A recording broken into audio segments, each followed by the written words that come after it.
Hello everyone, welcome back to this channel. My name is Damini. स्वागत है आप सभी का रोशन शाह स्टडी पॉइंट पे।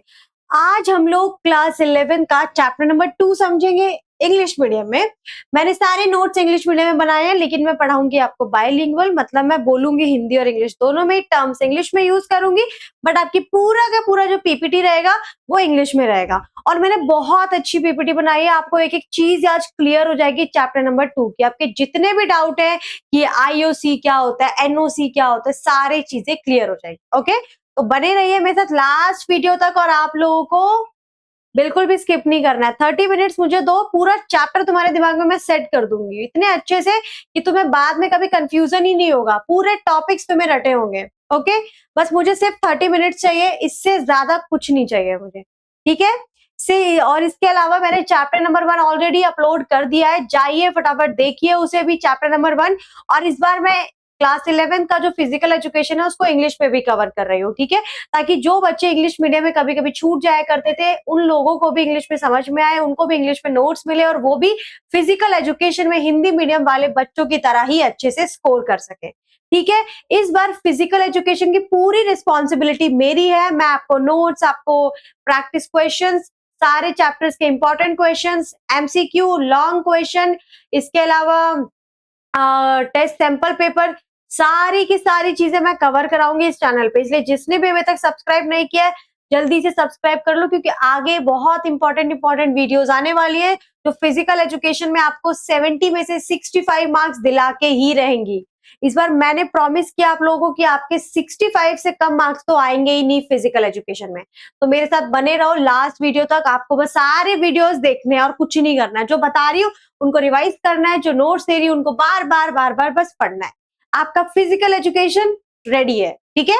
चलो, आज का जो हमारा चैप्टर है ना उसका नाम है ओलंपिज्म। क्या नाम है हमारे चैप्टर का? नाम है ओलंपिज्म वैल्यू एजुकेशन। पूरा चैप्टर हम लोग बात करेंगे, पूरा का पूरा जो चैप्टर है ना ये ओलंपिक पर आधारित है। किस पर बेस्ड है? ओलंपिक पर।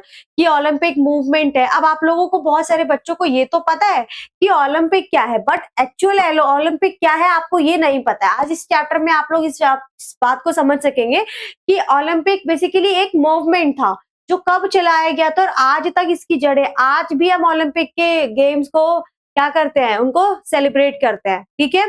तो ये एक मूवमेंट था, इसको हम समझेंगे। फिर धीरे धीरे इसकी एक अपनी विचारधारा बनी जिसको ओलंपिज्म कहा जाने लगा। तो ओलंपिज्म, ओलंपिक मूवमेंट, प्राचीन यानी कि ancient Olympic, modern Olympic, Olympic आंदोलन, बिकॉज हर एक आंदोलन का कुछ ना कुछ मोटो होता है, कुछ अपने आदर्श वाक्य होते हैं। वैसे ही इस मूवमेंट का भी अपने बहुत अपना फ्लैग है, अपना एंथम है, अपना ओथ है, अपना मोटो है, ठीक है, अपना इवन सिंबल भी है। इसी और इसके अलावा अलग अलग देशों में इंटरनेशनल लेवल पे ओलंपिक आंदोलन को कौन बढ़ावा देता है, नेशनल लेवल पे कौन बढ़ावा देता है, इन सारी बातों की आज हम चर्चा करेंगे आज की क्लास में। ओके, तो चैप्टर का नेम है हमारा ओलंपिज्म वैल्यू एजुकेशन। ये जो चैप्टर का नाम है, नाम से आपको यहाँ तक क्लियर हो चुका है कि आज हम पूरा का पूरा जो चैप्टर है ना खेलों से संबंधित है। हम इस पूरे चैप्टर में खेलों से संबंधित चीजें पढ़ेंगे और उसमें भी हम लोग पर्टिकुलर ओलंपिक के बारे में जानेंगे, ठीक है। कि ओलंपिक बेसिकली ओवरऑल आपका 0 से लेकर 100 तक सारी चीजें आप इस चैप्टर में ओलंपिक के बारे में जान चुके होंगे। सबसे पहले हम टॉपिक देख लेते हैं, आज हम किन किन टॉपिक्स को कवर करेंगे। सबसे पहला हमारा टॉपिक रहेगा ओलंपिज्म। देखो ओलंपिज्म क्या है, बहुत सारे बच्चों को इसमें कंफ्यूजन होगा। कुछ बच्चे ओलंपिक ओलंपिज्म को एक ही समझते हैं, तो ऐसा नहीं है। ओलंपिज्म का कॉन्सेप्ट क्या है, ओलंपिक वैल्यूज क्या क्या है। ओलंपिक की 3 अपनी वैल्यू है, ठीक है। पहला एक्सीलेंस, फ्रेंडशिप एंड रिस्पेक्ट। उसके बाद ओलंपिक के कुछ अपना वैल्यू एजुकेशन है, ठीक है। वैल्यू एजुकेशन है जैसे आप जो भी एफर्ट दे रहे हो उसको एंजॉय करो, आप फेयर प्ले करो, रिस्पेक्ट फॉर अदर्स। इसके अलावा आपको हमेशा एक्सीलेंस का परस्यूट रखना है, आपको हमेशा बॉडी, विल एंड माइंड के बीच में बैलेंस बनाना है। तो ये पढ़ना, ये उसके क्या है, वैल्यू एजुकेशन है। उसके बाद हम लोग एंशियंट और मॉडर्न ओलंपिक को समझेंगे कि एंशिएंट ओलंपिक कैसा था, मॉडर्न ओलंपिक कैसा है, क्या डिफरेंसेस है, क्वेश्चन आता है। देन बात करेंगे व्हाट इज ओलंपिक, ये वाला है जिन बच्चों को ओलंपिक के, क्योंकि ज्यादातर बच्चे ओलंपिक जानते हैं, तो ये है ओलंपिक। ओलंपिक एक मूवमेंट था और ओलंपिज्म एक विचारधारा है, ठीक है। इसका सिंबल क्या है, क्योंकि कोई भी मूवमेंट होता है, अगर गांधी जी ने भी सत्याग्रह चलाया था या फिर उन्होंने भारत छोड़ो आंदोलन चलाया था, तो उसके अपने कुछ सिंबल्स थे, कुछ मोटो थे, ठीक है, बहुत सारी चीजें थी। वैसे इस मूवमेंट की अपनी अपनी कुछ चीजें हैं, ठीक है। इसका सिंबल क्या है, इसका मोटो क्या है, फ्लैग क्या है, ओथ क्या है और एंथम क्या है। ये बहुत इंपॉर्टेंट है, यहाँ से एक एक मार्क्स वाले क्वेश्चन बनते हैं, ठीक है। कितने मार्क्स के, यहाँ से एक एक मार्क्स वाले क्वेश्चन बनते हैं। इसके अलावा यहाँ से लॉन्ग क्वेश्चन बनता है, तो मैं साथ ही साथ क्वेश्चंस भी बताते जाऊंगी। और फिर लास्ट हम देखेंगे कि भाई ओलंपिक मूवमेंट है, ओलंपिक्स एक विचारधारा है, इसको बढ़ावा देने के लिए, इसको फैलाने के लिए कोई तो बॉडी होनी चाहिए ना। तो हम लोग देखेंगे इंटरनेशनल लेवल पे है International Olympic committee, national level पे है नेशनल ओलंपिक कमेटी, और एक होता है एक पर्टिकुलर स्पोर्ट के लिए बनता है इंटरनेशनल फेडरेशन ऑफ स्पोर्ट, ठीक है, इसको आईएफएस कहते हैं। और कुछ कमेटीज हैं जो स्पोर्ट और जो टूर्नामेंट है उनको ऑर्गेनाइज करते हैं। ये 5 टॉपिक रहेंगे, बहुत इजी है, बहुत सिंपल है। आपको मैं क्लियरली बोलूं तो इन टॉपिक्स में कोई प्रॉब्लम नहीं आएगी, कोई भी प्रॉब्लम नहीं आएगी, इतने अच्छे से हम समझेंगे। चलो क्लियर है, देख लिया आप लोगों को मैंने एक बार टॉपिक्स बता दिए सारे। अब हम लोग स्टार्ट करते हैं टॉपिक नंबर 1 से। देखो जो ओलंपिज्म है, ओलंपिज्म का सबसे पहले कॉन्सेप्ट है और इसका कुछ ओलंपिक वैल्यूज जानते हैं। आप लोग एक बात समझना कि जो ओलंपिज्म है ना, ये जो ओलंपिज्म जो है वो एक आइडियोलॉजी है। व्हाट इज, ये एक आइडियोलॉजी है। क्या है, आइडियोलॉजी। ये क्या कहता है, ये जो एक आइडियोलॉजी है, और कैसी आइडियोलॉजी है, फिलोसफी ऑफ लाइफ, लाइफ की एक फिलोसफी है। ये बैलेंस करती है body as whole, will and mind, मतलब बॉडी माइंड एंड जो हमारा विल है उसके बीच में बैलेंस स्थापित करती है, बैलेंस। ये कहता है कि जो स्पोर्ट का प्रैक्टिस करना है, ये एक आइडियोलॉजी है, विचारधारा है। विचारधारा क्या कहती है, ये विचारधारा कहती है कि एक ये जो ओलंपिज्म है ना, ये लाइफ की फिलॉसफी है। ये जो हमारी बॉडी, हमारा माइंड और विल के बीच में बैलेंस बनाती है। ये बोलती है कि जो स्पोर्ट है, स्पोर्ट का प्रैक्टिस करना एक ह्यूमन राइट है, ठीक है।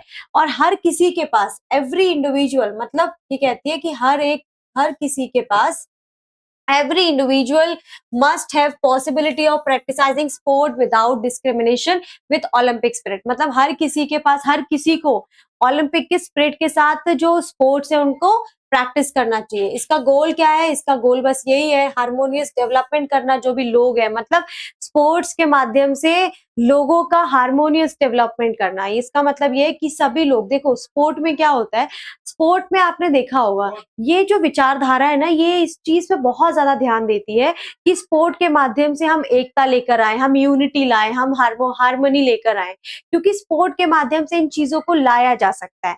इसीलिए इसका क्या है, इसका गोल क्या है, goal of Olympism is to play sport for harmonious development of humankind. The Olympic movement is a concerted, organized and universal है, यानी कि कंसर्टेड है, ऑर्गेनाइज है, यूनिवर्सल है। किसके अथवा, ये आईओसी। आईओसी एक परमानेंट बॉडी है जो इसको क्या करती है, इसको स्प्रेड करती है, ये ऑर्गेनाइज करती है। बाकी ये 2 लाइन आपको याद होनी चाहिए कि ये लाइफ, फिलोसफी ऑफ लाइफ है, ये बैलेंस करता है बॉडी, माइंड और विल के बीच में। ये मानता है कि स्पोर्ट को प्रैक्टिस करना ह्यूमन राइट है, और हर एक व्यक्ति को ओलंपिज्म की जो स्पिरिट है उसके साथ स्पोर्ट में पार्टिसिपेट करना चाहिए। और ये ओलंपिज्म जो विचारधारा है, इसको फैलाने का काम, इसको ऑर्गेनाइज करने का काम जो है वो इंटरनेशनल ओलंपिक कमेटी करती है। जैसे गांधी जी ने आंदोलन चलाया था, तो गांधी जी इसको हेड कर रहे थे, गांधी जी इसको लीड कर रहे थे। वैसे ही इस आंदोलन को लीड कौन करता है, आईओसी, इंटरनेशनल ओलंपिक कमेटी, ठीक है। यहाँ तक क्लियर है, कोई डाउट है किसी को कि ओलंपिज्म क्या है? ओलंपिज्म क्या है, एक विचारधारा, ठीक है। और इस विचारधारा से जो गेम आगे स्टार्ट होंगे उसको बोला जाएगा ओलंपिक। अब ये ओलंपिक नाम कैसे आया, मैं ये भी बता देती हूँ। देखो जो ओलंपिक नाम है ना, यूनान में एक जगह थी ओलंपिया घाटी, ठीक है, उसका नाम था ओलंपिया घाटी। सबसे पहले वहां पे ओलंपिक गेम्स शुरू किए गए, इसीलिए आज हम उन गेम्स को ओलंपिक गेम्स कहते हैं। क्या बोलते हैं, ओलंपिक गेम। तो एक जगह के नाम पर ये नाम रखा गया, इसलिए हम उसको ओलंपिक कहते हैं। और इस स्पोर्ट पे जो विचारधारा आगे बनी, जिसने कहा कि हम स्पोर्ट के माध्यम से हार्मनी डेवलप कर सकते हैं, स्पोर्ट के माध्यम से बॉडी विल माइंड के बीच में हम लोग बैलेंस बना सकते हैं। स्पोर्ट एक हर किसी का राइट है, स्पोर्ट को प्रैक्टिस करना चाहिए, वो थी उस विचारधारा को हमने कहा ओलंपिज्म। ठीक है, क्लियर है। उसके बाद हम अब बात करेंगे ओलंपिज्म की कुछ वैल्यूज है। देखो क्या क्या वैल्यूज है, मतलब ये पूरा जो विचारधारा है ना, इसकी कुछ अपनी वैल्यू है। पहला है एक्सीलेंस, दूसरा है रिस्पेक्ट और तीसरा है फ्रेंडशिप। एक्सीलेंस का मतलब क्या होता है? एक्सीलेंस ये कहता है, एक्सीलेंस मतलब है कि हमें अपनी लाइफ में, हमें अपनी पर्सनल लाइफ में, हमें अपनी जो भी हमारी प्रोफेशनल लाइफ है, हर एक क्षेत्र में हमें एक्सीलेंस हासिल करना है, एक्सीलेंस परफॉर्मेंस देनी है, अपना बेस्ट देना है। समझ में आ रही है बात? उसके बाद रिस्पेक्ट, रिस्पेक्ट का मतलब है, ये कहता है कि आपको जो रूल्स है, रेगुलेशंस है, आपका जो एनवायरनमेंट है, आपके जो ऑफिशियल्स हैं, उन सभी की रिस्पेक्ट करनी है। क्योंकि जब आप खेल की, आप आसपास जो रेफरी, जजेस, रूल्स, रेगुलेशंस, एनवायरनमेंट की रिस्पेक्ट नहीं करेंगे तो वो गेम कैसे ऑर्गेनाइज हो सकता है? हो नहीं पाएगा। तो सेकंड ये क्या बोलता है कि रिस्पेक्ट होनी चाहिए, ये वैल्यूज है। उसके बाद फ्रेंडशिप, ये बोलता है कि फ्रेंडशिप का मतलब क्या हुआ कि जो भी दो पार्टिसिपेंट्स आपस में खेल रहे हैं, उनके बीच में मित्रता होनी चाहिए, दो देशों के बीच में मित्रता होनी चाहिए, उन दोनों देशों के बीच में क्या होनी चाहिए? मित्रता होनी चाहिए। और मित्रता स्पोर्ट के माध्यम से हम दो देशों के बीच में अगर लड़ाई झगड़े हैं तो वो हम सुलझा सकते हैं।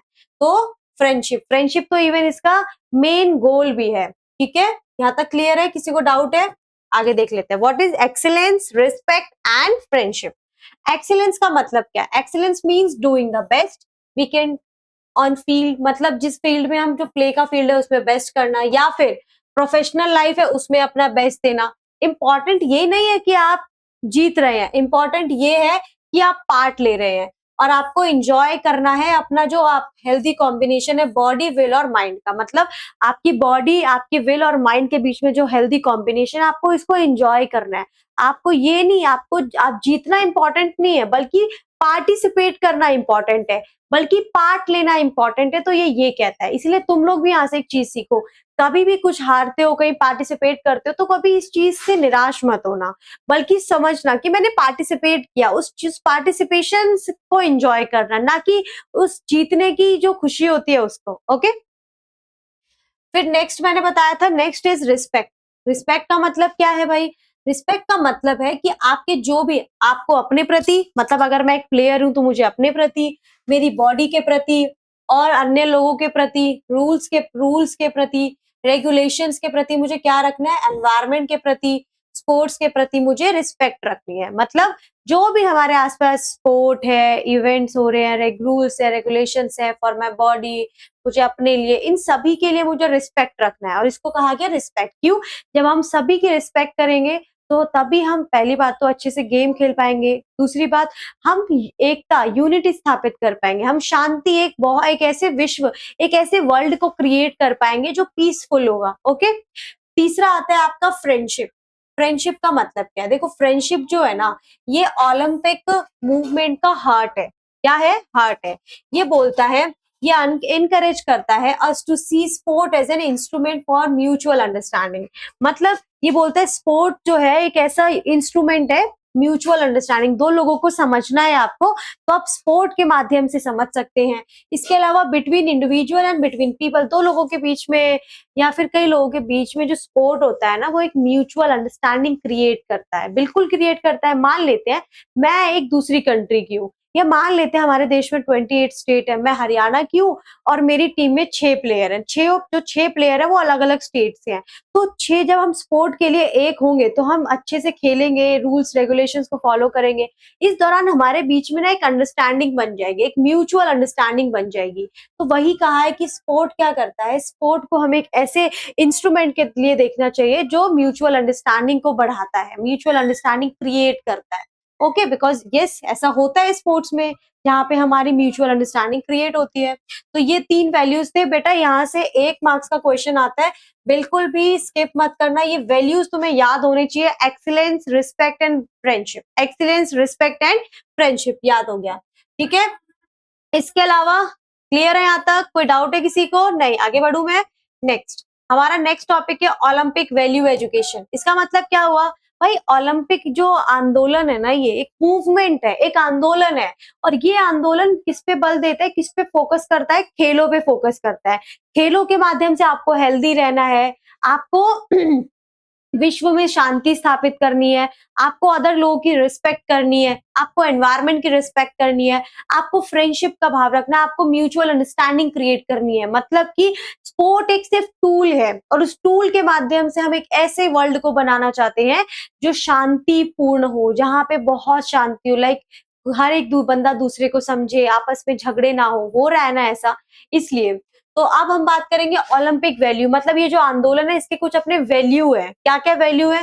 पहला वैल्यू है जॉय ऑफ एफर्ट। मतलब जॉय ऑफ एफर्ट का मतलब क्या होता है? देखो, आप एफर्ट दे रहे हो, एफर्ट को आपको एंजॉय करना है। क्या करना है? एफर्ट को आपको एंजॉय करना है, that is Joy of effort. Why? देखो क्यों ऐसा बोला गया, क्योंकि इन्होंने बोला जो आप पार्टिसिपेट कर रहे हो ना, जो आप एफर्ट दे रहे हो, आप उसको एंजॉय करो। आप जीत रहे हो, आप हार रहे हो, ये मैटर नहीं करता, लेकिन आपको जो आप एफर्ट दे रहे हो आपको इसको एंजॉय करना है। सेकंड क्या है? सेकंड है आपका फेयर प्ले। सेकंड क्या है? Fair play. फेयर प्ले का मतलब क्या है भाई? फेयर प्ले का मतलब है जो रूल्स है आपको रूल्स के अकॉर्डिंग खेलना है। रूल्स के अकॉर्डिंग आप खेलोगे वो फेयर प्ले हो जाएगा।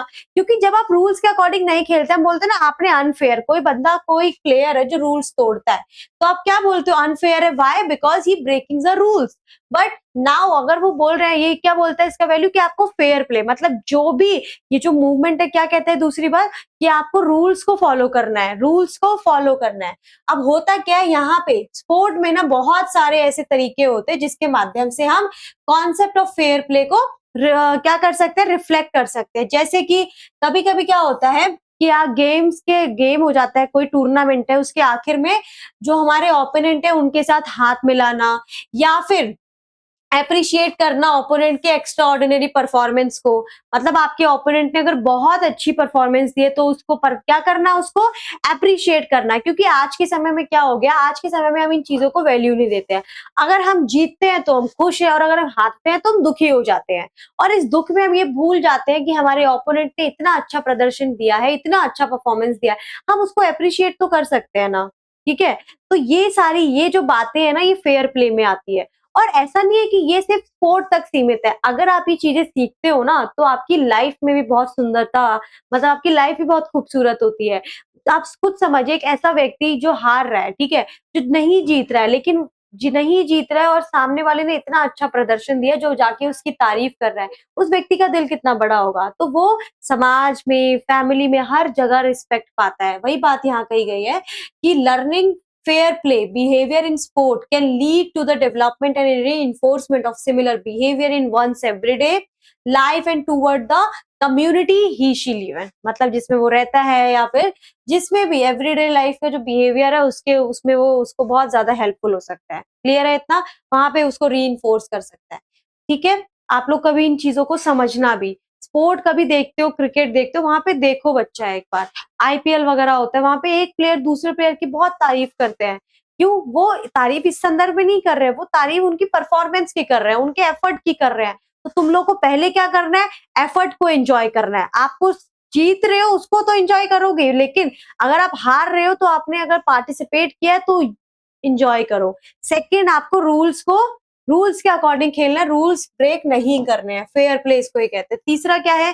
तीसरा कहता है respect for other. Respect for other का मतलब क्या है भाई? कि लोगों का कुछ भी कल्चर हो, ठीक है, कुछ भी जेंडर हो, जेंडर, एज, रेस, कुछ भी हो, इररिस्पेक्टिव उनको आपको क्या करना है? उनकी रिस्पेक्ट करनी है। समझ में आ रही है बात?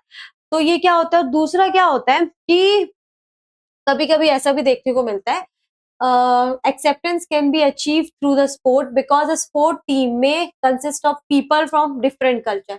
एक जो स्पोर्ट टीम होती है ना, वो बहुत सारे अलग अलग कल्चर के लोगों से मिलके बनती है। ठीक है, अब वो बहुत सारे लोगों से कल्चर से मिलके बनती है, जो सभी के सभी all focus on one goal, सभी के सभी एक फोकस पे गोल पे फोकस करते हैं। This is victory for the team. तो ये टीम के लिए विक्ट्री होता है। ठीक है, तो वही बात कही जा रही है कि आपको, अगर आप ओलंपिक मूवमेंट, अगर वैल्यू की बात करें, तीसरी वैल्यू कहती है आपको दूसरों के प्रति आदर रखना है। रिस्पेक्ट फॉर अदर, आपको दूसरों की रिस्पेक्ट करनी है, भले ही वो दूसरे रेस से, दूसरे कल्चर से, दूसरे कम्युनिटी से क्यों ना हो, बट स्टिल आपको उनकी रिस्पेक्ट करनी है। समझ में आ रही है बात? अब ऐसा क्यों कहा गया है? कभी-कभी एक टीम में बहुत सारे प्लेयर होते हैं, अगर वो एक दूसरे की रिस्पेक्ट नहीं करेंगे तो क्या एक अच्छी टीम बन पाएगी कभी? नहीं बन पाएगी। और अगर एक अच्छी टीम ही नहीं बन पाएगी तो वो अच्छे प्लेयर कैसे बन पाएंगे बच्चा? वो खेल ही नहीं पाएंगे ठीक से, क्योंकि इनसिक्योरिटी उनके दिमाग में रहेगी यहाँ पे। इसीलिए बोला गया है रिस्पेक्ट फॉर अदर्स। क्लियर है यहाँ तक? देन बात करेंगे, अगला हमारा है आपको हमेशा एक्सीलेंस। ये हम बात कर चुके हैं, एक्सीलेंस का हमेशा परस्यूट करना है, यानी कि pursuit of excellence. What it mean, कि इसका मतलब ये होता है कि आपको हमेशा लाइफ में आगे बढ़ने के लिए आपको हमेशा एक्सीलेंस, आपको अपना 100% देना है, आपको बेस्ट देना है आपके प्रोफेशनल लाइफ में, आपके पर्सनल लाइफ में, आपकी स्कूल लाइफ में, आपकी स्पोर्ट लाइफ में, जो भी आपकी लाइफ है, बट आपको हमेशा 100% देना है, अपना बेस्ट देना है। ओके, और आपको एफर्ट को एंजॉय करना है। देन लास्ट है आपको अपनी बॉडी के बीच में, विल के बीच में और माइंड के बीच में आपको बैलेंस बनाना है। ये जो बात है ना, ये वाला जो वैल्यू है, ठीक है, ये वैल्यू क्या है, ये focus of the modern Olympic movement, ठीक है, ये इस पे बहुत ज्यादा फोकस करता है कि हमें आज के समय में हमें अपनी बॉडी, विल और माइंड में बैलेंस बनाना है। क्यों? आज हमारा बॉडी और विल और माइंड के बीच में बैलेंस नहीं है, तो स्पोर्ट एक ऐसा टूल है जो हमारी बॉडी, विल और माइंड के बीच में बैलेंस बना सकता है, उसमें आपस में बैलेंस स्थापित कर सकता है। तो ये बहुत जरूरी है, ठीक है। क्यों? क्योंकि जब आपका बॉडी, विल और माइंड बैलेंस होंगे, ठीक है, तभी आप एक बहुत अच्छे प्लेयर बन पाएंगे, एक अच्छे नागरिक बन पाएंगे, रूल्स को फॉलो कर पाएंगे। वरना क्या होता है, आपका बॉडी अगर आपके कंट्रोल में नहीं है तो आपको पता है बहुत सारी बीमारियां हो जाएंगी। आपका माइंड आपके कंट्रोल में नहीं है, आप मेंटली डिस्टर्ब हो जाओगे। आपका विल, आपकी विल, बहुत विल पावर कहते हैं ना, बहुत किसी चीज की स्ट्रांग होती है तो हम उस चीज को कर लेते हैं। आपकी विल पावर बहुत स्ट्रांग है तो आप बेटा कुछ भी कर सकते हैं, लेकिन अगर विल पावर बहुत कमजोर है तो आप कुछ भी नहीं कर सकते हैं। इसीलिए बोला गया है कि इन तीनों के बीच में बैलेंस बनाना, ताकि आप अपनी पर्सनल, अपनी प्रोफेशनल लाइफ में बहुत ज्यादा अच्छा परफॉर्मेंस दे सके। ओके, क्लियर है?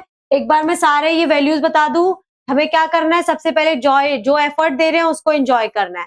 देन हम लोगों को फेयर प्ले करना है। लास्ट, सॉरी, थर्ड क्या है, अदर, दूसरों के लिए रिस्पेक्ट रखना है, और हमें ऑलवेज जो एक्सीलेंस है उसका परस्यूट रखना है। और लास्ट में क्या है, हमें बॉडी, विल, माइंड के बीच में बैलेंस बनाना है।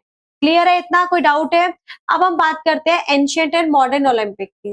देखो, एंशिएंट और मॉडर्न ओलंपिक में क्या अंतर है। एंशिएंट आज हम ओलंपिक की बात करते हैं, इनकी शुरुआत बहुत टाइम पहले हो चुकी है, लगभग 776 की बात है, 776 बीसी। यूनान में एक जगह थी ओलंपिया घाटी, क्या नाम था उसका? ओलंपिया घाटी।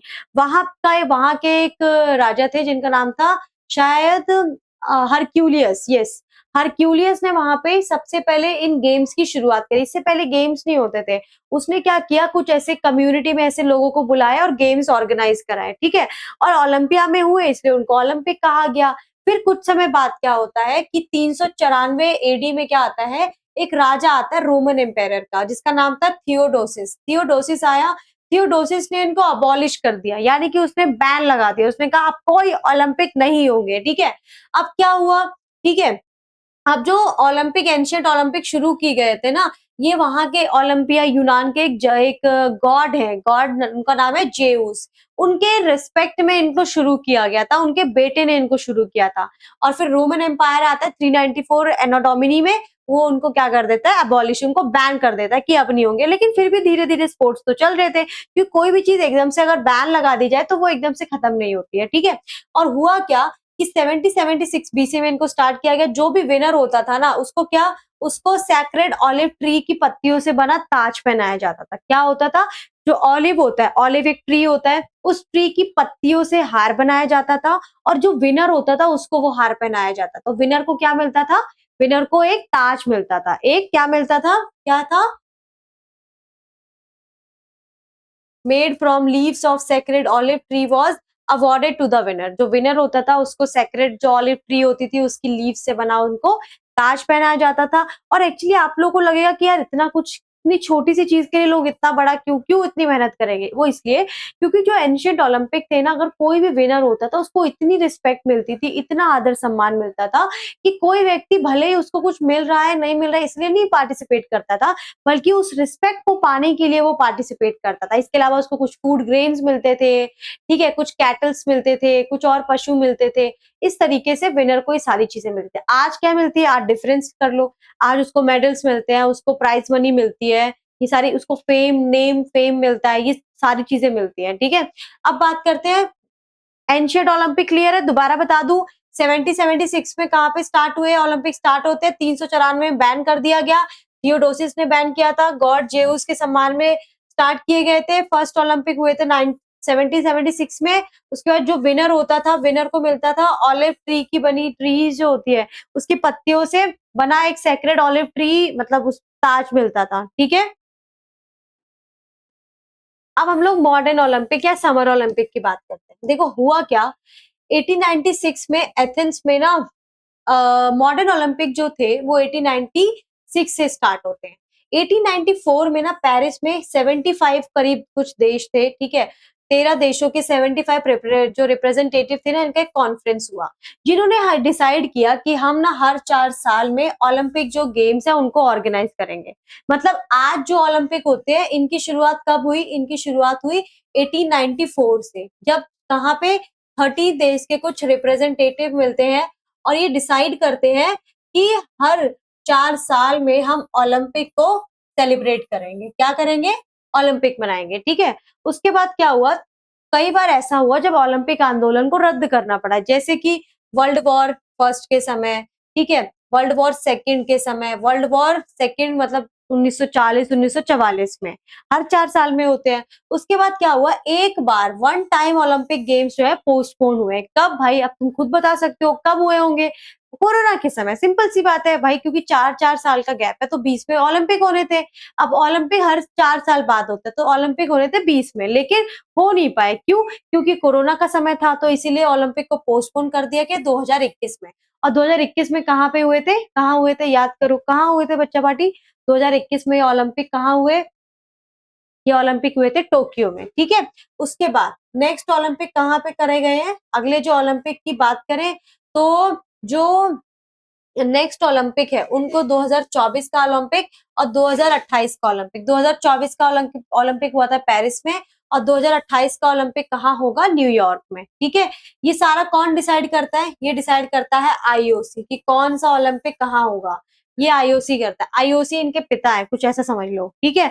ये इनके बच्चे हैं, मतलब ओलंपिक क्या है? इनका बच्चा है। कहाँ जाएगा, कहाँ कौन, ये आईओसी डिसाइड करेगा। क्लियर है इतना? दोबारा बता देती हूँ, 1896 में शुरुआत होती है, उससे पहले 2 साल पहले 1894 में करीब 75 रिप्रेजेंटेटिव का एक कॉन्फ्रेंस होता है, जो ये डिसाइड करते हैं क्या, और इसको किसने हेड किया था? जो बैरन डी कोबर्टीन थे। जो मॉडर्न ओलंपिक है, मॉडर्न ओलंपिक के जनक किसको माना जाता है? बैरन डी कोबर्टीन को। ये चीज याद रखना, पूछ ली जा सकती है आपसे एग्जाम में, तो आपको भूलनी नहीं है, बैरन डी कोबर्टीन, ठीक है। तो डिसाइड करते हैं कि हर 4 साल में हम ओलंपिक आंदोलन को सेलिब्रेट करेंगे। उसके बाद ओलंपिक आंदोलन 3 बार कैंसिल हो गए थे, 1916 में, 1940 में, 1944 में। एक बार पोस्टपोन हो गए थे। उसके बाद पोस्टपोन होने के बाद हमने 2021 में किया, करना 2020 में था। 2024 का ओलंपिक पेरिस में हुआ, 28 का न्यूयॉर्क में हुआ, खत्म। अब दोनों ओलंपिक के बीच में डिफरेंस देख लेते हैं, क्या क्या डिफरेंस है। देखो, दोनों ओलंपिक ओलंपिक के बीच में क्या डिफरेंस है, ये जान लो। सबसे पहला आपका डिफरेंस है हेल्ड इन ओलंपिया। आपको मैंने बताया था ना, एंशिएंट ओलंपिक जो थे वो सिर्फ ओलंपिया में होते थे, जबकि मॉडर्न ओलंपिक जो है वो डिफरेंट सिटीज में हो सकते हैं, ठीक है। यहाँ पे जो पार्टिसिपेंट्स होता था एंशिएंट में, क्या था कि पार्टिसिपेंट को सिर्फ ग्रीक, मतलब पार्टिसिपेंट को ग्रीक में जन्म लेना जरूरी था। वो जो व्यक्ति ग्रीक में जन्म लेगा वही इसमें पार्टिसिपेट कर सकता था। इसमें क्या है, participant shall be natural born of member country, मतलब जो मेंबर कंट्री है, जैसे 174 मेंबर कंट्री है तो इस मेंबर कंट्री का उसको एक नेचुरल बॉर्न होना चाहिए, ठीक है, उसका सदस्य होना चाहिए। उसके बाद यहाँ पे जो एंशियंट में क्यों मनाया जाता था, वहां पे रिलीजियस फेस्टिवल था, क्योंकि उसको धर्म से, उसको भगवान से जोड़ दिया गया था, ठीक है, और एक भगवान के सम्मान में शुरू होता था। जैसे कि आज जगन्नाथ रथ यात्रा होती है तो वो हम किसके, जगन्नाथ जी के सम्मान में निकालते हैं, ठीक है, वैसे ही क्या हुआ, जो हरक्यूलियस था उनके पिता थे जेउस, जो वहां के भगवान थे। उसने कहा उनके अपने हम पिता के सम्मान में इन खेलों की शुरुआत करते हैं। तो वो क्या हो गया, वो एक रिलीजियस फेस्टिवल हो गया for Greek in the honour of god Zeus. जबकि मॉडर्न ओलंपिक क्या करता है, मॉडर्न ओलंपिक कहता है कि हम लोग स्पोर्ट के माध्यम से इंटरनेशनल गैदरिंग करेंगे, international peaceful and better world की स्थापना करेंगे, मतलब इंटरनेशनल ग्लोबल पीस की स्थापना करेंगे और ग्लोबल सपोर्ट की, और एक बेटर वर्ल्ड बनाएंगे स्पोर्ट के माध्यम से। क्लियर है, यहाँ पे उसका रिलीजियस कोई वो नहीं है। इसका ये 5 दिन कंडक्ट होता है, जबकि ये 16 दिन तक चलता है। अगर हम बात करें तो ये 4 साल में एक बार होता है, सेम ये भी जो ये ओलंपिक है वो भी 4 साल में एक बार होता है, 4 year, once in 4 year. Okay, clear है इतना? कोई डाउट है किसी को? अगर डिफरेंस करने के लिए आता है तुम सब बता पाओगे, एकदम क्लियरली डिफरेंस विजिबल है, ठीक है? कोई बच्चा इस क्वेश्चन को नहीं छोड़ेगा अगर आता है। अब नेक्स्ट टॉपिक है हमारा ओलंपिक का symbol, motto, flag, oath and anthem. बहुत इजी है, तुम लोग खुद ही देख रहे हो। ओलंपिक का सिंबल क्या है बच्चा? ये सिंबल है, दिस इज सिंबल, ये है ओलंपिक का सिंबल। अब सिंबल में क्या है यही जान लो। सिंबल में सबसे पहले तो 5 रिंग्स है। क्या है? 5 रिंग्स है, जो कि अलग अलग कलर की। कैसी है? ब्लू, उसके बाद येलो, देन ब्लैक, ग्रीन और रेड। ये कलर के क्या है? रिंग्स हैं। ब्लू, येलो, ब्लैक, ग्रीन और रेड। ये कलर याद रखना, ठीक है? According to Olympic charter, charter का मतलब होता है जो ओलंपिक का अपना संविधान है, उन कॉन्स्टिट्यूशन है, उसको ओलंपिक कहते हैं, सॉरी चार्टर कहते हैं। ओलंपिक सिंबल की बात करें, 5 रिंग बनी हुई है, ठीक है? 5 रिंग्स है जिनके अलग अलग कलर है, और वो कलर क्या है? सबसे पहले आप देखोगे लेफ्ट में ब्लू है, ब्लैक है और रेड रिंग है। ये जो रिंग है ना, ब्लू, ब्लैक और रेड, ये तीनों की तीनों ऊपर की साइड है, और नीचे की तरफ है येलो और ग्रीन। नीचे जो टॉप पर सिचुएटेड कौन है? ब्लैक, ब्लू और रेड। और जो नीचे सिचुएटेड है, बॉटम पे जो रिंग्स है वो है येलो एंड ग्रीन, ये नीचे सिचुएटेड है। ओके, क्लियर है इतना? नेक्स्ट बात करें, इसके अलावा आप सोचोगे 5 ही क्यों? कभी कभी कुछ लोग ऐसा बोलते हैं कि ओलंपिक सिंबल जो होता है वो एक्सप्रेस करता है activity of the Olympic movement. Olympic movement क्या है? जो एक्टिविटी है उसको एक्सप्रेस करता है। इसके अलावा वो रिप्रेजेंट करता है यूनियन ऑफ द 5 कॉन्टिनेंट, मतलब 5 जो कॉन्टिनेंट है, कौन कौन से हैं? Europe, Asia, Africa, America, south America, ये 5 कॉन्टिनेंट है, ऑस्ट्रेलिया। ये जो कॉन्टिनेंट है इनको रिप्रेजेंट करता है, ठीक है? 5 कॉन्टिनेंट को। उसके बाद अब बात करते हैं ओलंपिक का मोटो। ओलंपिक का मोटो, मोटो का मतलब होता है कुछ ऐसे शब्द। ओलंपिक का मोटो क्या है? ओलंपिक का मोटो कुछ ऐसे शब्द हैं जो एक पार्टिसिपेंट, एक ओलंपिक पार्टिसिपेंट को एक एनर्जी देते हैं, एक उत्साह देते हैं, और वो क्या है? वो है सीटियस, आलियस, फोर्टियस और कम्युनिटर। क्या है? फास्टर। सीटियस का मतलब होता है फास्टर, पहले से आपको तेज होना है। ऑल्टियस का मतलब होता है हाइयर, पहले से क्या होना है? ऊंचा होना है। और फोर्टियस का मतलब होता है पहले से आपको स्ट्रॉन्गर होना है, स्ट्रॉन्गर होना है, क्या होना है? मजबूत होना है। और ये जो शब्द है इसको बाद में ऐड किया गया था, ठीक है? बाद में ऐड किया गया था। कम्युनिटर, कम्युनिटर का मतलब होता है टुगेदर, साथ में मिलना। अब आपका मतलब क्या हुआ? पहले से फास्ट, पहले से हायर, पहले से स्ट्रॉन्गर एंड टुगेदर, साथ में मिलकर। ओके, इसके बाद अब ये जो शब्द है, कम्युनिटर शब्द है, इसको ऐड किया गया था 2020 में टोक्यो ओलंपिक में, ठीक है? क्लियर है? कोई डाउट है? नो। आगे बढ़ू? अब मैंने लिखा भी हुआ है, added in Tokyo 2020, held in 2021 at Tokyo, ठीक है? अब बात करते हैं ओलंपिक फ्लैग की। ओलंपिक फ्लैग देख लो बच्चा, इसमें क्या बताऊं मैं? ओलंपिक फ्लैग में आपको ये पता होना चाहिए 5 रिंग्स हैं, 5 रिंग्स हैं अलग अलग कलर की, ब्लू, येलो, ब्लैक, ग्रीन और रेड, ठीक है? और ये किसका बना हुआ है? ये सिल्क का बना हुआ है, ठीक है? तो यही है, Olympic flag is a white rectangular, जिसका वो साइज क्या है? रेशियो है 3/2, और it feature the Olympic symbol of the 5 interlocking rings है इन द सेंटर में। पोजीशन, व्हाइट बैकग्राउंड है, रिंग आर कलर है black, blue, yellow, black, green, red, ठीक है? रिप्रेजेंट करते हैं 5 कॉन्टिनेंट ऑफ द वर्ल्ड। और सबके पहले इसको यूज किया गया था 1920 में एंटीवर्प में। कहाँ यूज किया गया था? एंटीवर्प, बेल्जियम में एक जगह है जहाँ पे एंटीवर्प में सबसे पहले इसको सेलिब्रेट किया गया था यहाँ पे। तो सबसे पहले इसको फहराया गया था कहाँ पे? एंटीवर्प में। कहाँ पे? एंटीवर्प में, याद रखना। एंटीवर्प में सबसे पहले इस तिरंगा नहीं, ये जो फ्लैग है ओलंपिक फ्लैग, इसको फहराया गया था। अब हम बात करते हैं, next is Olympic oath. Olympic oath में वो कुछ नहीं लेते, ओलंपिक ओथ बहुत सिंपल है, इसको अगर हम नहीं भी पढ़ेंगे तो छोड़ दो। ओलंपिक एंथम भी कुछ नहीं है बेटा, ओलंपिक एंथम में क्या बोलेंगे, और इसको बस ये याद रखना, ओलंपिक एंथम को कंपोज किया था स्पिरो समारा ने। किसने? स्पिरो समारा, स्पिरो समारा ने इसको कंपोज किया था। ओके, जैसे हमारा अपना एक नेशनल एंथम है जन गण मन, वैसे ही ओलंपिक का भी अपना ओथ है, यानी कि पार्टिसिपेंट जो भी है, फॉर एग्जांपल मैं पार्टिसिपेंट, तो मुझे ओथ लेनी पड़ेगी, मैं ओथ लूंगी, उसके बाद क्या होगा, मुझे वहां पे एंथम बजेगा, और एंथम कौन सा होगा? अपना ओलंपिक का एंथम होगा, जिसको बनाया था, जिसको किसने बनाया था? स्पिरो समारा ने। ठीक है, अब हमारा नेक्स्ट टॉपिक है ओलंपिक मूवमेंट का स्ट्रक्चर। स्ट्रक्चर मतलब भाई ये जो मूवमेंट है, ठीक है, सेकेंड, हाँ ये जो मूवमेंट है इसको कौन चला रहा है, ठीक है, इसको कौन चला रहा है, क्योंकि हम लोगों को पता है हमारे जो मूवमेंट हुए, ठीक है, गांधी जी ने बहुत सारे आंदोलन चलाए, तो उनको गांधी जी हैंडल कर रहे थे, गांधी जी लीड कर रहे थे। अब ये जो मूवमेंट है इसको बोलते हैं ओलंपिक मूवमेंट। ये जो मूवमेंट है इसको चलाने वाली बॉडी है इंटरनेशनल ओलंपिक कमेटी, ये देखती है इंटरनेशनल लेवल पे, ठीक है। उसके बाद आती है, हर एक देश में आती है नेशनल ओलंपिक कमेटी, ये हर एक देश में होती है। और एक होता है इंटरनेशनल फेडरेशन ऑफ स्पोर्ट, जो क्या करता है, हर एक स्पोर्ट, अभी फीफा वर्ल्ड कप हुआ, तो फीफा जो है वो भी आईएफएस है, वो एक पर्टिकुलर स्पोर्ट को लेकर है, फुटबॉल को लेकर है, क्लियर है। ऐसी क्या है, ये तीनों की तीनों, हालांकि ये तो नहीं, बट सिर्फ ये दोनों बॉडी जो है वो इसको चलाती है, ठीक है। Olympic movement has unique and well organized structure.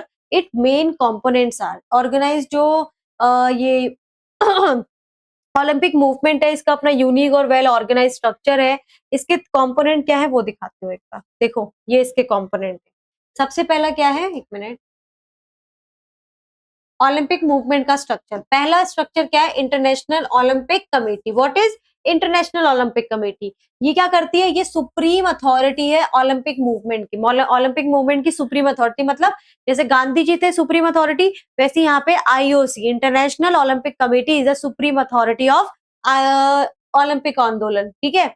उसके बाद उससे नीचे आती है नेशनल ओलंपिक कमेटी। अब तुम्हें क्लियर हो रहा होगा, बट एक चीज याद रखना, ये जो नेशनल ओलंपिक कमेटी है ना, ये इसके अधीन होती है, ना कि नेशनल आप सोच रहे हो तो आप सोचोगे कि उस देश की गवर्नमेंट के अधीन होगी, नहीं, काम करेगी उनके अकॉर्डिंग, बट ये किसके सबऑर्डिनेट होगी, इंटरनेशनल ओलंपिक कमेटी की। तो हर एक देश में, पूरे वर्ल्ड लेवल पे तो इंटरनेशनल ओलंपिक कमेटी है, और हर एक देश में नेशनल ओलंपिक कमेटी होती है, जो इंटरनेशनल ओलंपिक कमेटी या फिर ओलंपिक मूवमेंट के जो प्रिंसिपल हैं, रूल्स हैं, रेगुलेशंस हैं, उनको फॉलो करवाती है, क्लियर है नेशनल।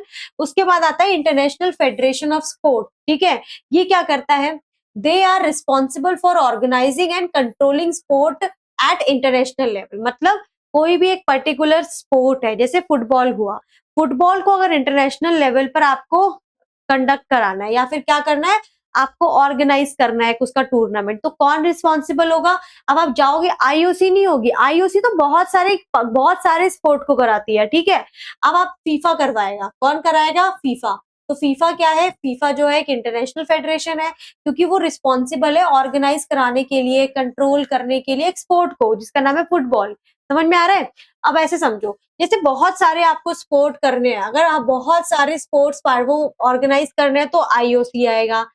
ये जो है इंटरनेशनल फेडरेशन क्या करेगा, एक विशेष खेल के लिए है, विशेष खेल के लिए है, विशेष खेल को अगर आपको विश्व स्तर पर, विश्व स्तर पर अगर आपको उसको वो करना है, ठीक है, विश्व स्तर पर उसको ऑर्गेनाइज करना है, तो उसके लिए कौन है, उसके लिए है आपका इंटरनेशनल फेडरेशन। समझ में आ गई बात? और कुछ अदर मेंबर्स भी होते हैं, जैसे कि इसमें शामिल होते हैं नेशनल स्पोर्ट फेडरेशन, एथलीट्स होते हैं, कोचेस होते हैं और ऑफिशियल्स होते हैं, इनको अदर मेंबर्स कहते हैं। स्ट्रक्चर समझ में आ गया? अगर बहुत सारे गेम्स पार्टिसिपेट करते हैं, ओलंपिक में क्या होता है, ओलंपिक में कभी, अभी फीफा वर्ल्ड कप हुआ, क्या तुमने उसको ओलंपिक कहा? नहीं, तुमने बोला फीफा है वो। लेकिन अगर बहुत सारे अगर ओलंपिक गेम्स होंगे, जैसे अब क्या होगा 2028 में होंगे, तो उसको कौन ऑर्गेनाइज करेगा? उसको इंटरनेशनल ओलंपिक कमेटी ऑर्गेनाइज करेगी। अब इंटरनेशनल ओलंपिक कमेटी की हेल्प ये भी करेगा और ये भी करेगा और ये भी करेगा, ये तीनों इसकी हेल्प करेंगे, ठीक है। तो ऐसे समझना।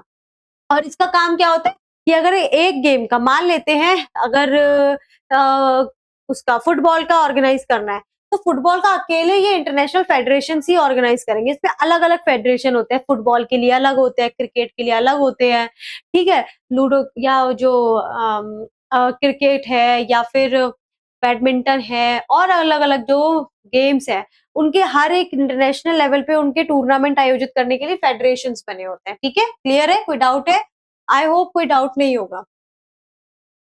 अब एक एक की बात करते हैं। International Olympic committee, it is a supreme authority of the Olympic movement. National Olympic committee, it represent Olympic movement in its country. Implement करती है, रिप्रेजेंट करती है। इंटरनेशनल फेडरेशन क्या होते हैं? रिस्पॉन्सिबल होते हैं ऑर्गेनाइज करने के लिए, कंट्रोल करने के लिए sport at international level. Other members की बात करें, ये इंक्लूड करते हैं नेशनल स्पोर्ट फेडरेशन को, एथलीट को, कोचेस को और ऑफिशियल्स को, ठीक है। अदर मेंबर होते हैं। अब इंटरनेशनल ओलंपिक कमेटी की बात कर लेते हैं। इंटरनेशनल जो ओलंपिक कमेटी है ना, ये इसकी स्थापना हुई थी 1894 में। कब हुई थी? इसका जो हेड है वो स्विट्जरलैंड के लोसाने में है, एक जगह है लोसाने, वहां पे इसका हेड है। इसका मिशन क्या है? The mission of IOC is promote Olympism throughout the world and lead to Olympic movement, ठीक है। यानी कि पूरे वर्ल्ड में ओलंपिक जो आंदोलन है उसको स्प्रेड करना, ठीक है, प्रमोट करना और वर्ल्ड उसको लीड भी करना। लीड कौन करता है और प्रमोट कौन करता है? आईओसी करता है, इंटरनेशनल ओलंपिक कमेटी। ये आपसे फुल फॉर्म में पूछा जा सकता है। इसके अलावा और क्या करता है? इसके सारे ये सारे के सारे काम है, आप देख सकते हैं क्या है, ये सारे काम है। सबसे पहला काम क्या है? टू एनकरेज, इसका काम क्या है? एनकरेज करना और सपोर्ट करना, प्रमोशन करना of ethics and good governance in sport. मतलब स्पोर्ट में सभी लोग क्या अच्छे से बिहेव करें, अच्छे से खेले, तो गुड गवर्नेंस को क्या करना? गुड गवर्नेंस को प्रमोट करना, ये करेगा। दूसरा, एनकरेज करना एंड सपोर्ट करना ऑर्गेनाइजेशन को, ठीक है, डेवलपमेंट को एंड कोऑर्डिनेशन को ऑफ स्पोर्ट का जो कोऑर्डिनेशन है, डेवलपमेंट है, ऑर्गेनाइजेशन है, उसको सपोर्ट करना और स्पोर्ट कॉम्पिटिशन है उनको एनकरेज करना, उनको सपोर्ट करना, ये सपोर्ट करता है। और क्या करेगा? इंश्योर करना कि regular celebration of Olympic games का, मतलब 4 साल में ओलंपिक गेम्स जो है वो पार्टिसिपेट, मतलब उनका सेलिब्रेशन हो। ये कौन इंश्योर करता है? कौन इंश्योर करता है? International Olympic Committee. और ये कोऑपरेट करता है competent public and private organisation के साथ और अथॉरिटीज के साथ, ठीक है, in endeavor of to place sport at the service of humanity and thereby to promote peace। और इसके अलावा और ये एक्शन लेता है, क्या लेता है? Take action to strengthen the unity of Olympic movement, मतलब ओलंपिक मूवमेंट की जो यूनिटी है उसको स्ट्रेंथन करने के लिए एक्शंस लेता है, प्रोटेक्ट करने के लिए उसकी इंडिपेंडेंस को, कि वो हमेशा इंडिपेंडेंट रहे, उसको प्रोटेक्ट करता है, मेंटेन करता है, प्रमोट करता है, ठीक है। और साथ ही साथ किसको? पॉलिटिकली, जो पॉलिटिकल न्यूट्रलिटी है, कि ओलंपिक आंदोलन किसी पॉलिटिकल पार्टी को सपोर्ट ना करे, किसी पर्टिकुलर पॉलिटिकल कंट्री को सपोर्ट ना करे, इससे भी वो अपने आप को न्यूट्रल रखता है, मेंटेन करके रखता है। और to preserve the autonomy of sport, मतलब स्पोर्ट की अपनी एक ऑटोनॉमी होती है, उसको प्रिजर्व करके रखना, ये भी इसका काम है। वरना होता है ना कभी कभी गेम्स का पॉलिटिकलाइजेशन हो जाता है। जब जब धर्म का पॉलिटिकलाइजेशन हो सकता है तो फिर गेम्स का पॉलिटिकलाइजेशन क्यों नहीं हो सकता है? तो वो पॉलिटिकलाइजेशन ना हो, राजनीतिकरण ना हो, उससे बचाने का काम आईओसी करता है। To act against any form of discrimination, ठीक है, अफेक्टिंग द ओलंपिक आंदोलन, मतलब ओलंपिक आंदोलन को अफेक्ट करने वाले कुछ किसी भी प्रकार का जो डिस्क्रिमिनेशन होगा, भेदभाव होगा खिलाड़ियों के साथ, उसके अगेंस्ट है वो, ठीक है। और क्या करता है? इसके अलावा जो भी, जैसे बहुत सारे पार्टिसिपेंट्स हैं, होता था ना पहले कि ब्लैक और व्हाइट, आपने एक वो स्टोरी सुनी होगी स्मिथ की, जॉन एंड स्मिथ की, जिन्होंने ओलंपिक में पार्टिसिपेट किया था, वो जीत गए थे, लेकिन उनके साथ भेदभाव होता था क्योंकि वो काले थे। तो जब वो जीते, ठीक है, तो उन्होंने एक अपने हाथ पे ब्लैक पट्टा बांधा और ऐसे हाथ खड़ा कर लिया था। सब लोग देख रहे थे और वहां से एक चीज शुरू हुई, ठीक है, कि जो काले लोग हैं उनको भी अधिकार मिलने चाहिए। समझ में आ रही है बात? उसके बाद एनकरेज करना, सपोर्ट करना इलेक्टेड रिप्रेजेंटेटिव्स को of athlete with in the Olympic movement with IOC athlete जो commission है acting as their supreme representative on all Olympic games and related matters। उसके बाद एनकरेज करना एंड सपोर्ट करना प्रमोशन ऑफ विमेन के sport में women का participation हो, इसको एनकरेज करना, सपोर्ट करना, ठीक है, ऑल लेवल्स पे, ऑल स्ट्रक्चर्स में। प्रोटेक्ट करना क्लीन एथलीट्स को, क्या करना? जो to protect clean athletes and integrity of sport, sport की इंटीग्रिटी को, और जो क्लीन एथलीट्स हैं उनको प्रोटेक्ट करके रखना है, bye leading the fight against doping. इसके अलावा डोपिंग के अगेंस्ट फाइट करना। डोपिंग क्या होता है, कुछ जो खिलाड़ी होते हैं वो अपने अपने आप को जिताने के लिए कुछ ऐसे कुछ करने लग जाते हैं, ठीक है, जिससे क्या होता है कि उनकी परफॉर्मेंस बहुत ज्यादा बढ़ जाती है। अब ये जो उनकी परफॉर्मेंस बढ़ती है ये उनकी मेहनत से नहीं बढ़ती है, ये कुछ ऐसी चीजें वो लेते हैं अपनी बॉडी में, कुछ ऐसी चीजें लगाते हैं जिससे कि वो उनकी जो परफॉर्मेंस होती है वो बहुत बढ़ जाती है, जिससे कि वो जीत जाते हैं। तो आईओसी इसके अगेंस्ट है, आईओसी इसके लिए मना करता है। और by taking action against all forms of manipulation of competitions and related corruption. अगर कोई इससे रिलेटेड करप्शन है या मैनिपुलेशन है उसके अगेंस्ट एक्शन लेता है। इसके अलावा एनकरेज करता है, सपोर्ट करता है measures relating to the medical care, ठीक है, मेडिकल केयर है उससे रिलेटिंग कोई भी मेजर है उसको सपोर्ट करता है, एनकरेज करता है। और हेल्थ ऑफ एथलीट, हेल्थ जो एथलीट की हेल्थ है उसको भी एनकरेज और सपोर्ट करता है। और फिर इसके बाद आता है mission and role of national Olympic committee.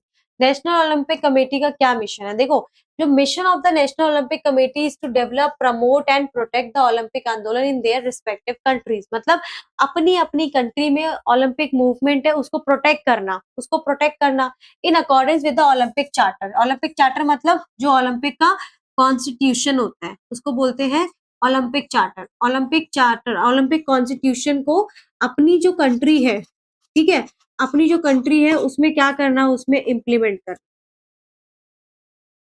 ये किसका काम है, ये काम है नेशनल ओलंपिक कमेटी। क्लियर है इतना, कोई डाउट है किसी को? नहीं। अब इसके क्या क्या कार्य हैं वो जानते हैं। नेशनल ओलंपिक कमेटी का क्या क्या रोल है, सबसे पहले यहाँ से स्टार्ट करते हैं। ये है तो वही है कि जो भी प्रिंसिपल है, फंडामेंटल प्रिंसिपल है ओलंपिक के, वैल्यूज है, उनको अपनी कंट्री में क्या करके रखना, उनको बढ़ावा देना, उनको प्रमोट करना, उनको प्रिजर्व करके रखना, उनको इम्प्लीमेंट करना ऑल लेवल्स पे, बस। सेकंड क्या होगा, सेकंड है आपका एंश्योर करना observation of Olympic charter in their country. मतलब जो ओलंपिक कॉन्स्टिट्यूशन है, ठीक है, उसका ऑब्जर्वेशन हो रहा है नहीं हो रहा है, ठीक है, उसको एंश्योर करना। एनकरेज करना development of high performance sport का, कि और जो स्पोर्ट है उसका हाई, सब लोग अपना अच्छा परफॉर्मेंस दे, हाई परफॉर्मेंस दे, इसके लिए एनकरेज करना। As well as sport for all, सभी के लिए स्पोर्ट है, सभी स्पोर्ट में पार्टिसिपेट करें, सभी अपना 100% दें, इस चीज के लिए लोगों को एनकरेज करना, पार्टिसिपेंट को एनकरेज करना। और हेल्प करना training of sport administration by organising courses and ensuring that such courses contribute to the propagation of the fundamental principle of Olympism। मतलब कि हेल्प करना ट्रेनिंग में of sport administrative by organising courses. इसके अलावा next है आपका take action against any form of discrimination. वही same चीज है, ये आप रिपीट कर सकते हो कि डिस्क्रिमिनेशन हो या फिर वायलेंस हो स्पोर्ट में, अगर ऐसा हो रहा है तो उसके अगेंस्ट एक्शन लेना। इसके अलावा अडॉप्ट करना और इम्प्लीमेंट करना वर्ल्ड एंटी डोपिंग कोड। इस पे वर्ल्ड एक एंटी डोपिंग कोड है, उसको क्या करना, इम्प्लीमेंट करना और उसे अडॉप्ट करना। कहाँ पे, स्पोर्ट में, स्पोर्ट में इनको इम्प्लीमेंट किया जाए और अडॉप्ट किया जाए ताकि कोई भी व्यक्ति डोपिंग ना कर सके। उसके बाद आता है एनकरेज करना स्पोर्ट मेजर्स को relating to the medical care.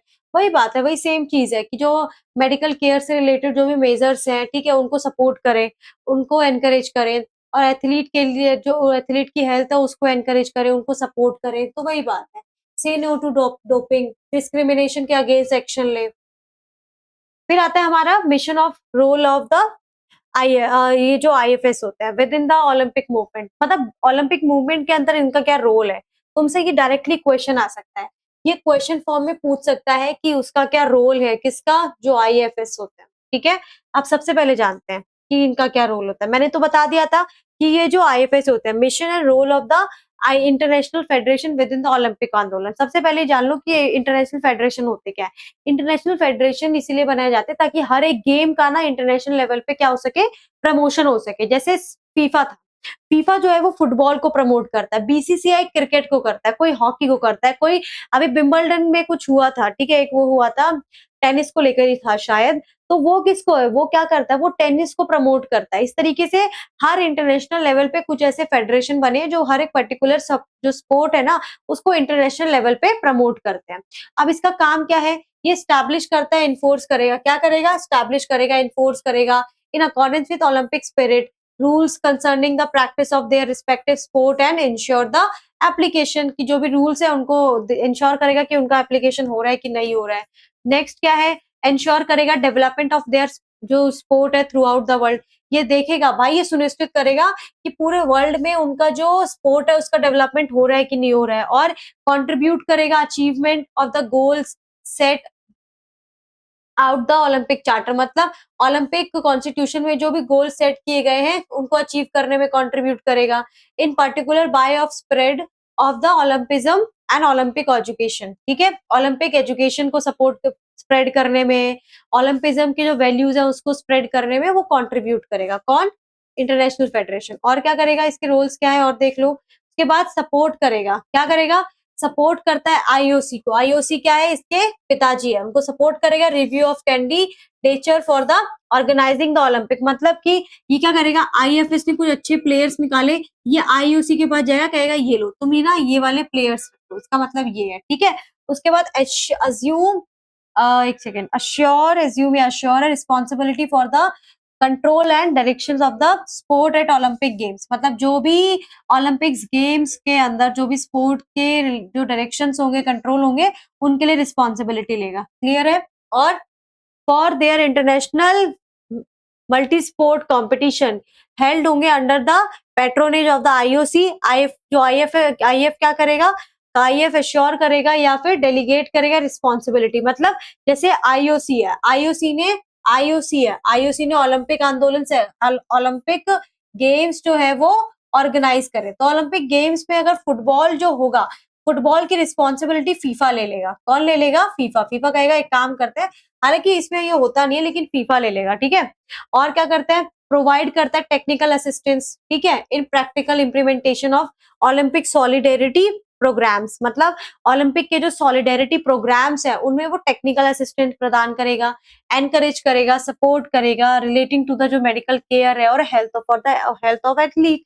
ये जो एथलीट की हेल्थ है, मेडिकल असिस्टेंस है, उसको एनकरेज करेगा कि अगर किसी कोई खिलाड़ी है, ठीक है, या फिर हेल्थ को लेकर कुछ रूल्स बनाए गए तो ये उनको फॉलो करेगा। ठीक है, कोई खिलाड़ी इसकी चोट लगी हुई है या फिर कोई और प्रॉब्लम मेडिकल रिलेटेड इश्यूज है तो ये उनको सपोर्ट करेगा, उनको एनकरेज करेगा। क्लियर है? तो हमारा चैप्टर समाप्त होता है यहाँ पर। पूरा चैप्टर मैंने आपको बहुत अच्छे से कवर कराया है, एक एक चीज मैंने कराई है, जो चीज छोड़ी है वो इंपॉर्टेंट नहीं है क्योंकि वहां से क्वेश्चंस नहीं आते हैं। लास्ट वाले 2-3 टॉपिक से क्वेश्चन आते ही आते हैं, किसी भी हालत में छोड़ना नहीं है, पढ़ना है अच्छे से सारे बच्चों को। एक बार फिर से हम टॉपिक्स को गो थ्रू कर लेते हैं, क्या क्या हमने पढ़ा है, ठीक है, ताकि हम एक बार क्विकली रिवाइज कर पाए। ओके, सबसे पहले हम लोगों ने क्या पढ़ा था, हम लोगों ने पढ़ा था ओलंपिज्म, उसका कॉन्सेप्ट पढ़ा था और वैल्यू। एक चीज बता देना चाहती हूँ मैं आपको, देखो जो ओलंपिज्म है, ओलंपिज्म ना एक आइडियोलॉजी है, मैंने उस समय भी बताया था ये क्या है, आइडियोलॉजी है। ठीक है, आइडियोलॉजी मतलब विचारधारा। ठीक है, जबकि ओलंपिक, ओलंपिक एक मूवमेंट है। ठीक है, क्या है, एक मूवमेंट है। समझ में आ रही है बात? इस मूवमेंट को हेड कौन करता है, इस मूवमेंट को लीड करता है इंटरनेशनल ओलंपिक कमेटी। इसके नीचे आता है नेशनल ओलंपिक कमेटी, उसके बाद आता है इंटरनेशनल फेडरेशन। बस खत्म। फिर हम लोगों ने बात किया था एंशियंट ओलंपिक की और मॉडर्न ओलंपिक की। फिर हमने Olympic symbol, motto, flag, oath and anthem को समझा। उसके बाद हमने ओलंपिक मूवमेंट स्ट्रक्चर को जाना था, जिसमें हमने international Olympic committee, NOC, IFS और अदर मेंबर्स की बात करी थी। तो पूरा चैप्टर क्लियर है, कोई डाउट है आप लोग पूछ सकते हैं। मैं जल्दी इसका 10 मिनट का रिवीजन वीडियो लेकर आऊंगी ताकि तुम लोग उसको देख के इसको क्विकली रिवाइज कर सको। ओके गाइज, मिलते हैं नेक्स्ट वीडियो में। Thank you for watching. Subscribe कर लेना अगर नहीं किया है, क्योंकि आने वाले टाइम में आपको ढेर सारी इतनी इंपॉर्टेंट वीडियोस मिलेंगी जो सब अभी तक किसी ने नहीं बनाई होगी। ओके, तो इस बार का हमारा टारगेट है 65 से अबव लाने का। ओके गाइज, मिलते हैं नेक्स्ट वीडियो में। Thank you for watching.